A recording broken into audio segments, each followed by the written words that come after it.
Hello everyone, welcome back to the channel. I'm Abe with MysticGenMara.com, a small town mystic from the middle of Idaho. And tonight, whenever you happen to be seeing this, I would like to offer a book review of a book that is strangely out of print, even though it was published originally in 2017, so it's not even that old. And that is Money Magic by Frater Udi. There's more words to that, but I am not good at Latin, so we'll skip that. And it's mastering the element of mastering prosperity in its true element. So, of course, we're always looking for the bigger bucks, and so that's the reason I picked it up in the first place when it first came out. And it is an interesting treatise on the way we look at money. And his view of it, most of the time when you think money, we think of the tarot version, which is the pentacles, the coins, that aspect of things, or we look at it through fire, which is the element of passion and creation. And those are both good elements. There's good things going on, but he brings it to a different perspective. And so I have, a handful of bookmarks here. And the first part of the book is really just talking about money's true element. Is it earth or something different? And he introduces the original concepts, like how we were traditionally taught that it was earth and possibly fire. But then he also talks about how water could also be an aspect of money, which is water describes the flowing of emotion. It's an adaptable and flexible without having a fixed form, and it assumes the form of a container that holds it. And in a spiritual context, it stands for feelings, sensitivity, vision, reflection, etc., etc. So you're kind of starting to see that, okay, water or fire, money might be a couple of different options here. But then he talks about the element of air specifically, and then he talks about the element of ether, which is the element of spirit, which doesn't show up until you have the other four elements, is how a lot of traditions look at it. So you're looking at all these things, and you're seeing like the water element applies to certain situations, persons, circumstances with emotion, intuition, and subtle or sublime energies. And then you have things with more earth, air, fire, all this. But he talks about the airy person typically is very intelligent or a thinker who relies more on rational intelligence rather than emotion and sees a bit theoretical at times. Not exactly wrong. If you're an air sign, you already know this, because you're either really out in left field with the airy aspect, or you're very analytical, very logical, this is how it has to be. Talks about earth people being very grounded, talks about fire, but then he gets into why he thinks that the energy of air is the better option for finances. And he talks about how money in society flows, and you're looking at it from this energy of broadening your mental horizon about how to look at finances. And money is one of these things where it is more of a communication aspect, and he brings this forward, whereas traditionally we'd see money as earth or the pentacles in the tarot or the coins, and that's telling us that this is something to do with the hearth and the home and finances, which it does. But when you add in its opposite, which is air, it becomes a communication tool. And suddenly it's not as fixed as you might originally have thought. And so I'm trying to find the mark I had in this. Okay, so maybe welcome to my life. This is where bookmarks fly all over the place. But he talks about different ways of seeing the element of money, the concept of money, through the different elements. He even gets to this point where we get to his first exercise. There are exercises through this whole book, and I'll say, from the perspective of these exercises, I've tried everything. It's what I do when I read these kind of books. Weird windfalls start popping up when you do this stuff, and I'm not saying that's for everybody, but when you truly put the effort into practicing some of this stuff, you'll notice that things shift weirdly. And it actually was kind of beneficial. I ended up in a completely different environment for work, but it also opened up some other opportunities as I was going through this book. So there's a section in here you want to go back and reread because that's part of the exercise, and then you're going to categorize that scene from the previous exercise into each of the elements, and then you have to define why you chose each element for this previous section. And then you want to pick and convince yourself or rewrite each section for a different element. So you're basically learning to communicate different forms, expressions, and ideas. And what you're doing is not to say which is right and which is wrong. It's to say, can I look at this from a new perspective? Which is kind of a fascinating way of looking at things. Then we get into the second part of the introduction. And that's only 35 pages in, by the way, which is the wings of Mercury, the fleeting god of merchants and thieves. And Mercury was also one of the gods of Mercury's going into retrograde, so that's not helping. Communication, there we go. So we're heading into that energy here.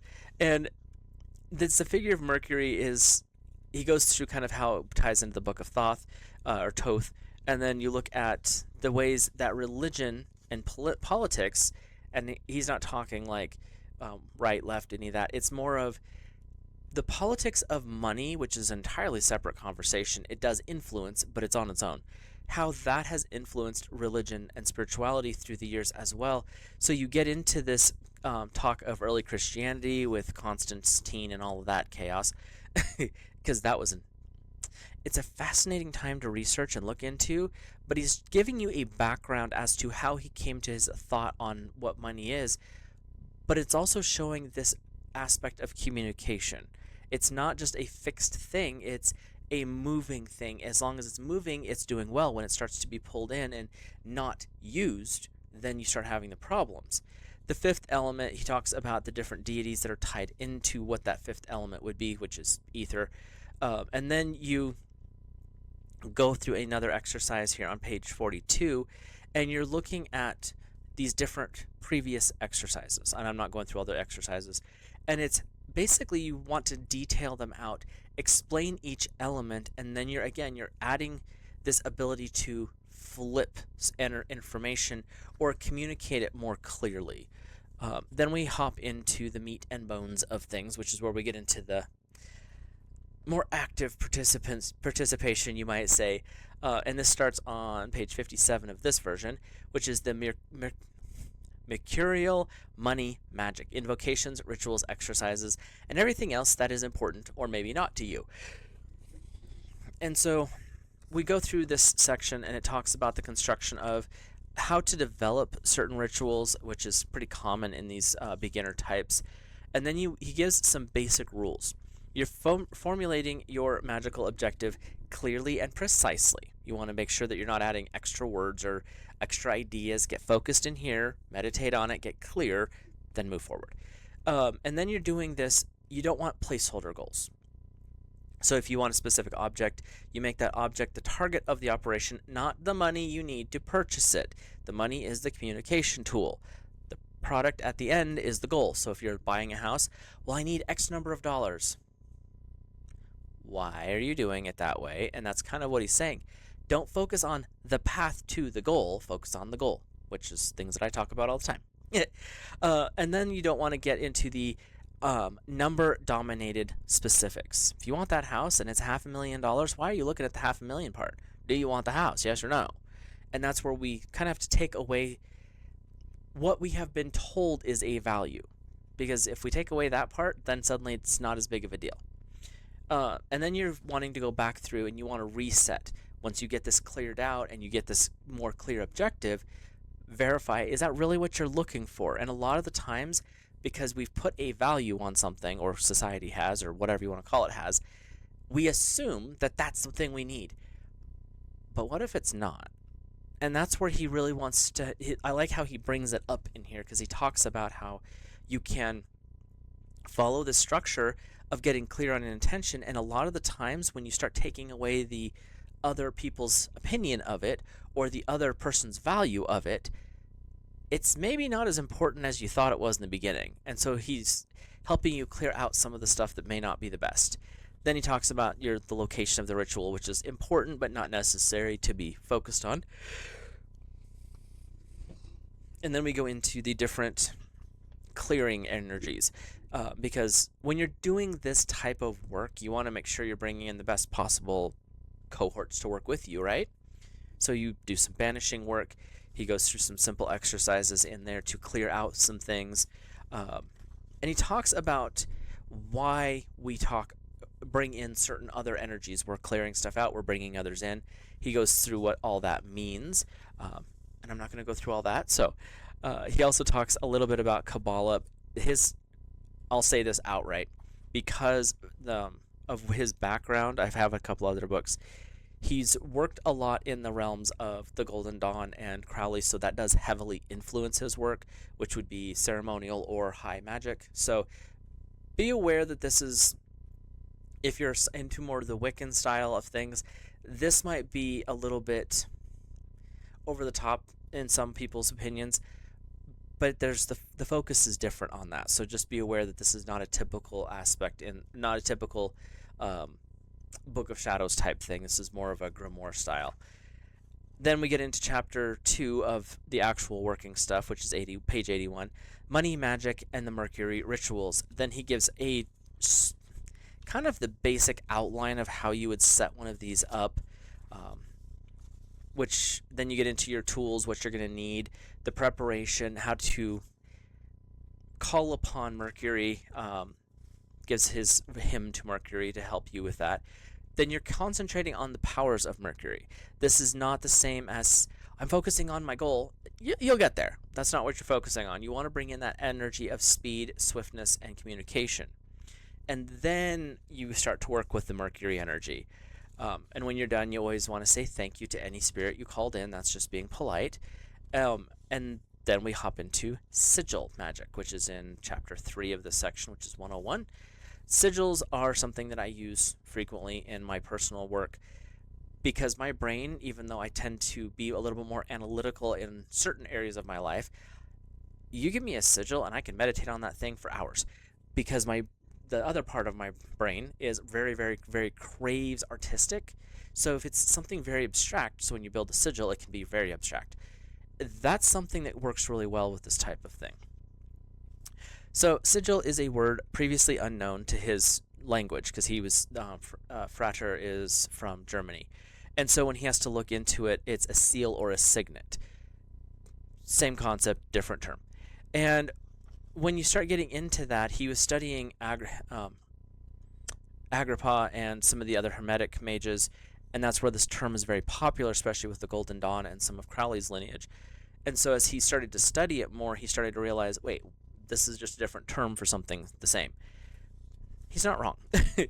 And it's how to trick your conscious mind to get out of the way and let your subconscious mind actually work with the energy you're dealing with. So he goes through a basic phrase into a sigil. For him, it was, I want to make lots of money this year. Cool, that's a lot of words. Then you break it down, you take out the excess, you do the sigil work, and it takes it down to a bunch of gibberish, basically. And then you start to build your sigil. And he did several versions of this just so that he could get a couple of different ideas. So it's basically, we go through from this one, we got this one, then we did this one, and then he hops onto the next page and he adds 2 more options over here. These are all different versions of the broken down phrase into a pictorial form. And then you have to go through a ritual, of course, to activate it, to make sure that it's ready for use. And that's where you start getting into the actual meat and potatoes of what this book is about. And when you get into all of that side of things, this is where you start to notice shifting occurs. It's not big. Some people it may be pretty drastic. But if you've done rituals for a while, you'll be like, wait a minute, that's not how that went. And little things are going to start lining up, and you're going to start noticing the synchronicities.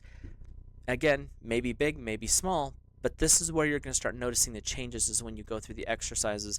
And this is on about page 117-ish. That's when chapter 4 starts, which is the Lucky Devil, money, symbols, talismans, and their use in goal-oriented magic. And I'm sticking with that term because that's what you're doing, is you're creating change in a conformance with will. So you're going through and you're just practicing activating the different symbols and sigils. Sometimes it's your own, sometimes it's like The lucky rabbit's foot was a big thing back in the 70s and 80s. Um, Gold coins, the leprechaun coins, things like that are also good charms you can use. Then he goes through how to build a good luck charm. There's multiple steps to this. The first version of it is 5 steps, 6 steps. Where are we at here? 7. So there's 7 steps, and it's basically 10 pages of how to properly build, charge, and then use these different charms. Then there's a second charm which takes a bunch more pages. We won't go through all that. Then we get into chapter 5, which is the soul is deserving to the psychology basis of money magic. So we always think that money, all magic, and everything happens out here. Unless you're really into spirituality, then you know most of it happens here first.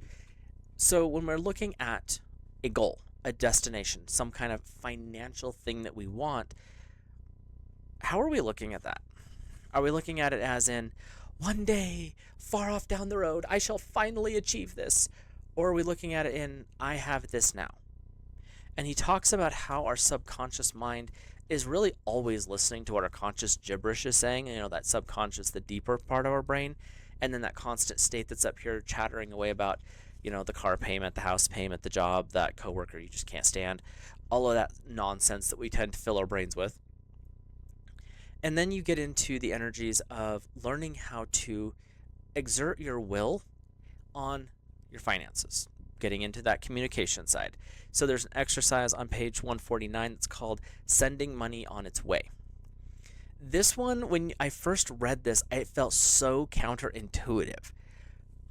But there's a good reason for this exercise, because you basically are learning how to give away this communication. You're communicating, you're moving money, but it's done in a way where you have to let it go and not care about it. It's not a big deal.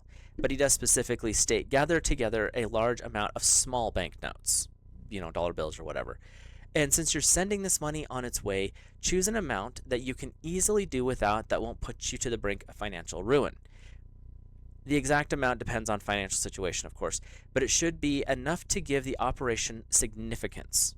So if you're making good money, you can tip, 15, 20%. Giving a $5 to $10 amount is not going to be that big of a deal. Now, if you take $5 bills or 6 or even 8, all of a sudden those $5, that becomes significant to you. It doesn't mean you're hurt by it, but now you're starting to look at, okay, this is money. Now I'm moving something different here. And then you go through this particular exercise. This one, I will say 100% honest here. When I did this version of this one was not easy, because you have to give something away and not expect anything back from it. But what you're doing is you're opening a door to communication. Money, air, communication. And as you're doing this, by the end of however many bills you collected to use, suddenly you're not as stuck mentally about money, because you realize I can always get more. And that's the point of communication. When was the last time that you just had to cut off all communication? Most people never do. And that's the point, is you're never cutting this off. So when you put a capstone on it, when you put an end date on something, you're hurting the communication of the finances. You're stopping that flow that means give and take and all of that. Giving and take does not mean you're not saving. You're not planning for the future. It's saying that you're using your finances to communicate to the universe, this is where I'm going and this is what I'm doing. And that's the point of this exercise. And then there's, I think, one more in that chapter, but it wasn't important as far as our review. Then we hop into chapter 6, which is the perpetual Saturn restraint, how to outsmart it profitably. Saturn is, and I've talked about this before in other videos, he is the stern father figure, the disciplinarian of the 7 original planets. And then you get into the outside world and a whole different thing happens. But when we look at this, Saturn is responsible for materialization as well as for creating obstacles that we've outlined. Psychology refers to these things as complexes, inhibitions, fears, and other inner conflicts that prevent man from implementing goals and desires in life.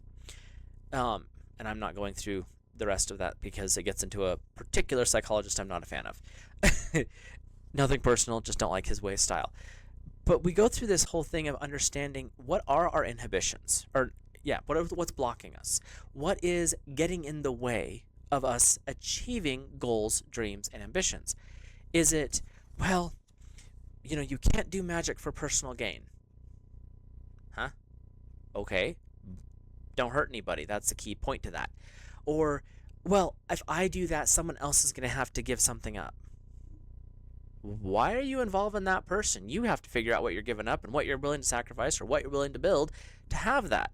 And so it goes through this whole section of getting clear with ourselves what it is we are using to block our future financial success. And I will say, as you go through this section, there's a lot of almost gut punches where it's like, now you are the one in control. Why are you doing this? This is also a pretty strong element of ceremonial or high magic, where personal accountability becomes the forefront.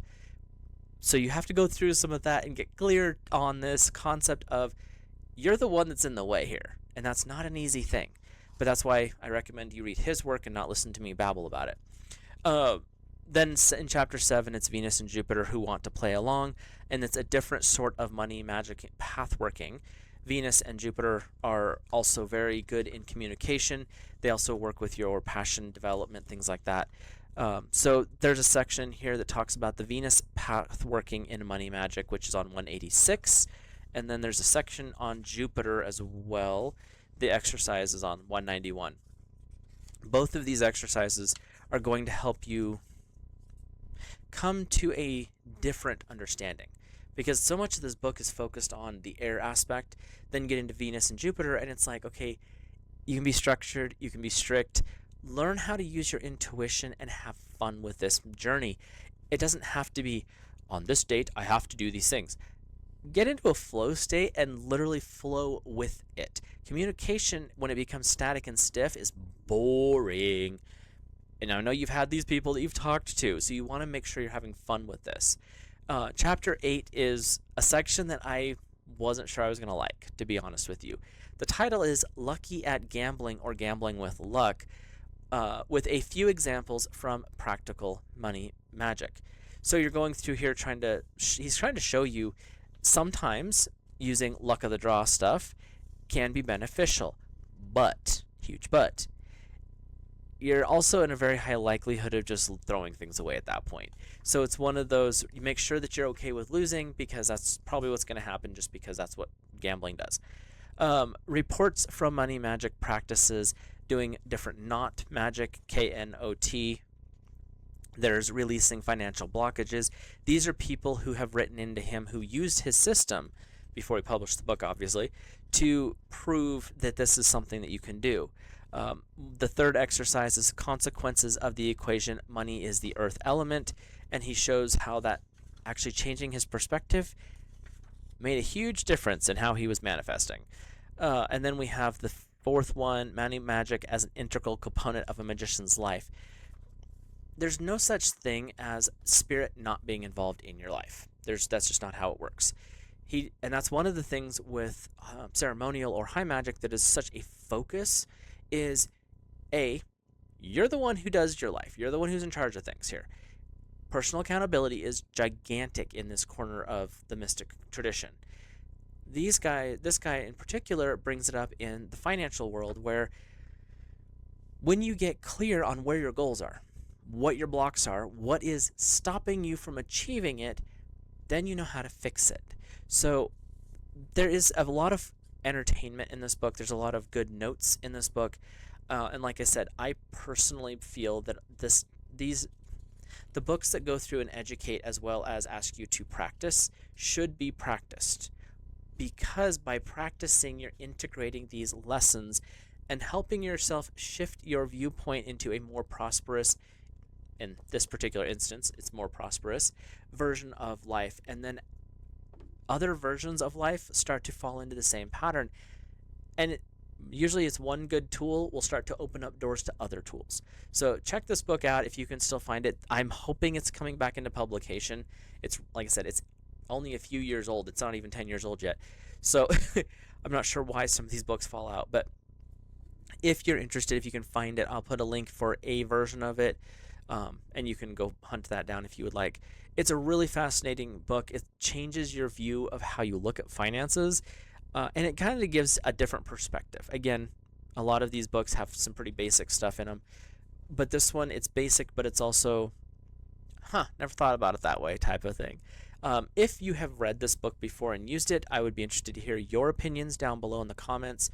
While you're down there, like, subscribe, all that fun stuff. And yeah, I'll see you in the next video. Have a great rest of your week.